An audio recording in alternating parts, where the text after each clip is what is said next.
السلام علیکم ورحمۃ اللہ وبرکاتہ۔ آج کی ویڈیو میں ہم جانیں گے وضو کا مکمل طریقہ۔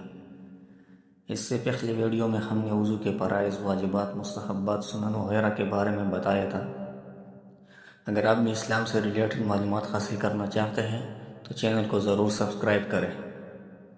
وضو کرنے کا مکمل طریقہ یہ ہے کہ پاک برتن میں پاک پانی لے کر پاک جگہ پر بیٹھو۔ اونچی جگہ ہو تو بہتر ہے تاکہ چینٹے نہ آئیں۔ قبلہ کی طرف منہ کر لو تو اور اچھا ہے، اور آستینیں کہنیوں سے اوپر تک چڑھا لو۔ پھر بسم اللہ پڑھو اور 3 بار کلائیوں تک دونوں ہاتھ دھو۔ پھر 3 مرتبہ کلی کرو اور مسواک کرو۔ مسواک نہ ہو تو انگلی سے دانت مسل لو۔ پھر 3 بار ناک میں پانی ڈال کر دبا بائیں ہاتھ سے ناک صاف کرو۔ ناک میں پانی ڈالنے کا مطلب یہ ہے کہ سانس کے ساتھ نرم جگہ تک پانی لے جائے۔ پھر 3 مرتبہ منہ دھو۔ منہ پر پانی زور سے نہ مارو بلکہ آہستہ سے پیشانی پر پانی ڈال کر دھو۔ پیشانی کے بالوں سے توڑی کے نیچے تک اور ادھر ادھر دونوں کانوں کی لو تک منہ دھو۔ پھر کہنیوں سمیت دونوں ہاتھ دھو۔ پہلے دایاں ہاتھ 3 بار دھو، پھر بایاں ہاتھ 3 بار دھو۔ پھر دونوں ہاتھ پانی سے تر کر کے یعنی بھگو کر سر کا مسح کرو۔ پھر کانوں کا مسح کرو، پھر گردن کا مسح کرو۔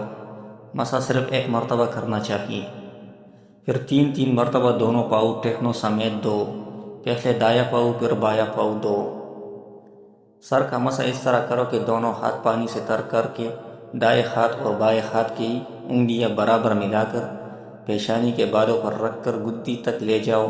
پھر گدی سے دونوں ہاتھوں کی ہتھیلیوں کو کانوں کے پاس سے گزارتے ہوئے واپس پیشانی تک لے آؤ۔ اس کے ساتھ ہی کانوں کا مسح اس طرح کرو کہ کانوں کے دونوں سوراخوں میں شہادت کی انگلیاں داخل کرو اور انگوٹھوں سے کانوں کی پشت کا مسح کرو اور ان انگلیوں کی پشت سے گردن کا مسح کرو۔ وضو سے فارغ ہو کر یہ دعا پڑھو: اشہد ان لا الہ الا اللہ وحدہ لا شریک لہ واشہد ان محمدا عبدہ ورسولہ اللہم اجعلنی من التوابین واجعلنی من المتطہرین۔ اسی طرح اسلامی معلومات حاصل کرنے کے لیے TS اسلامک آفیشل کو ضرور فالو کریں۔